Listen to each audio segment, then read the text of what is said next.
Kekhawatiran merupakan salah satu masalah yang banyak dihadapi manusia, terutama yang hidup di dunia modern ini. Gimana ya cara membuat tugas akhir? Apakah saya bisa?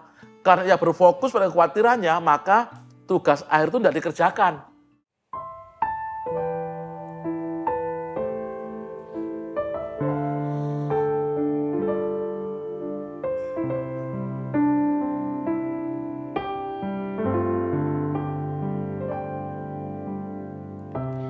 Kuatkanlah hatimu, lewati setiap persoalan. Tuhan Yesus selalu menopangmu. Jangan berhenti harap padanya. Tuhan pasti sanggup, tangannya takkan terlambat untuk mengangkatmu. Tuhan masih sanggup, percayalah, Dia tak tinggalkanmu. Percayalah, Dia tidak akan pernah meninggalkanmu. Sahabat Morning Grace yang dikasihi Tuhan, kita bersyukur hari ini kembali menghayati penyertaan Allah yang sungguh amat baik. Ia tidak pernah meninggalkan kita. Kita berdoa sebelum membaca serta merenungkan firman Tuhan. Mari kita berdoa. Ya Tuhan, kami sungguh bersyukur Tuhan beserta dengan kami. Kami diajarkan untuk berserah penuh kepadamu, menanggalkan segala kekhawatiran, segala kecemasan kami, dan bersandar pada Allah yang kuat. Terima kasih Tuhan untuk kasih-Mu pada kami. Sekarang ini kami mau menghayati yang Tuhan firmankan pada kami. Dalam nama Tuhan Yesus kami berdoa. Amin.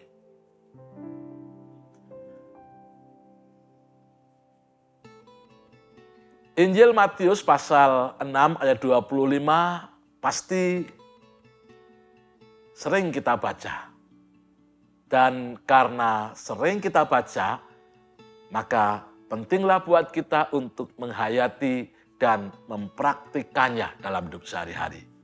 Dikatakan, karena itu aku berkata kepadamu, janganlah khawatir akan hidupmu, akan apa yang hendak kamu makan atau minum, dan janganlah khawatir pula akan tubuhmu, akan apa yang hendak kamu pakai. Bukankah hidup itu lebih penting daripada makanan dan tubuh itu lebih penting daripada pakaian? Inilah yang dikatakan Tuhan Yesus kepada kita semua. Ia menentang segala bentuk kekhawatiran dalam kehidupan ini. Pertanyaannya, mengapa kekhawatiran ditentang oleh Tuhan Yesus? Ada beberapa hal dan saya kira kita bisa mencoba untuk melihat lagi apa yang kita jalani, apa yang kita alami dan rasakan. Yang pertama, kekhawatiran ditentang oleh Tuhan Yesus karena membuat orang panik. Menurut berbagai penelitian, sebenarnya 97% dari kekhawatiran itu tidak menjadi kenyataan. Hanya ada 3% kekhawatiran yang benar-benar terjadi. Jadi, mengapa mesti khawatir? Karena Anda lebih baik menjalankan kehidupan ini daripada larut dalam kekhawatiran yang kadang-kadang tidak ada dasarnya, yang kadang-kadang membuat kita panik. Dan ketika kita panik, maka kita tidak bisa menjalani hari-hari kehidupan kita dengan penuh sukacita dan pengharapan. Ini yang pertama. Yang kedua, Tuhan Yesus menentang kekhawatiran karena kekhawatiran akan membuat orang tidak percaya pada Allah. Kekhawatiran merupakan salah satu masalah yang banyak dihadapi manusia, terutama yang hidup di dunia modern ini. Dan kekhawatiran bisa menyerang siapa saja, orang kaya, orang miskin, orang yang sehat, orang yang sakit, pendeta atau bukan pendeta. Setiap orang sebetulnya bisa dilanda oleh kekhawatiran itu. Dan ketika orang khawatir, sebetulnya ia mencoba untuk mencari kekuatan dari dirinya sendiri. Dan lupa bahwa Allah akan menolong, Allah akan membantu, Allah akan menguatkan. Ini yang kedua, orang bisa kehilangan imannya pada Allah karena terlalu berfokus pada kekhawatirannya. Yang ketiga, mengapa Tuhan Yesus menentang kekhawatiran? Ini berkaitan dengan yang pertama dan kedua tadi. Karena kekhawatiran itu membuat kita tidak bisa bekerja dengan baik. Nalar pikiran kita dilumpuhkan oleh kekhawatiran kita. Saya jadi ingat, jadi dikatakan dalam kitab Pengkhotbah pasal 11 ayat yang keempat dikatakan, siapa senantiasa memperhatikan angin tidak akan menabur. Dan siapa senantiasa melihat awan tidak akan menuai. Jadi konteksnya ini seperti dunia pertanian. Seorang petani yang hanya sibuk memperhatikan angin, maka dia lupa untuk bekerja menaburkan benih yang menjadi kewajiban utamanya. Ketika musim panen tiba dan orang hanya memikirkan, oh ini mendung. Dan mendung itu mendatangkan kekhawatiran, maka memanen hasil yang baik yang mestinya dilakukan itu terabaikan. Jadi inilah kekhawatiran. Dalam kehidupan kita, sekalipun konteks kita mungkin banyak yang bukan sebagai petani, kadang-kadang kita terpaku pada kekhawatiran ini. Mahasiswa khawatir dengan tugas akhirnya. Oh gimana ya cara membuat tugas akhir? Apakah saya bisa? Karena ia berfokus pada kekhawatirannya, maka tugas akhir itu tidak dikerjakan. Dan tahu-tahu, loh ini sudah ada undangan untuk ujian dan kita belum ngapa-ngapain. Karena kita berfokus pada kekhawatiran. Dalam hidup sehari-hari, seringkali kita dilumpuhkan oleh kekhawatiran itu. Maka Tuhan Yesus menentang kekhawatiran. Dan ini berdampak pada apa? Pemborosan waktu.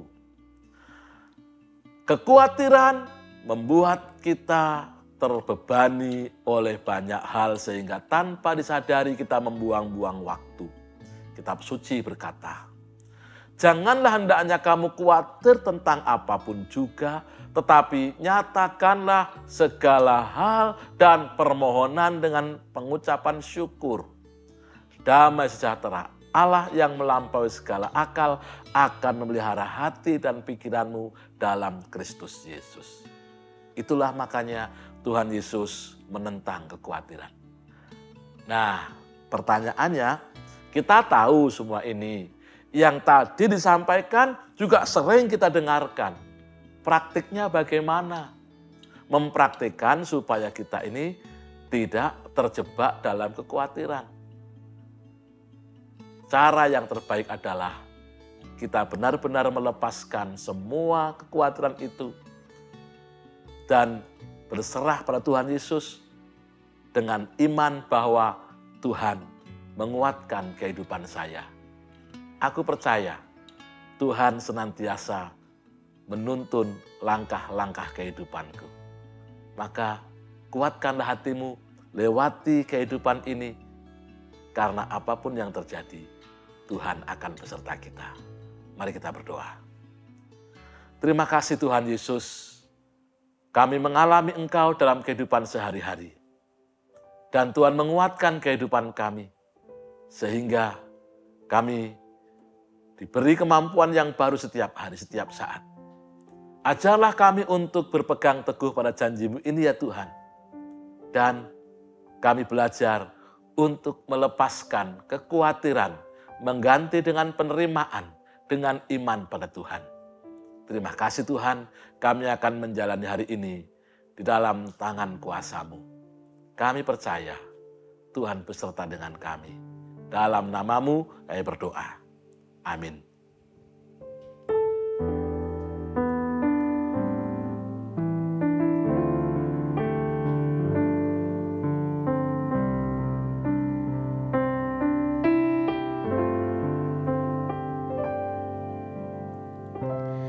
Kuatkanlah hatimu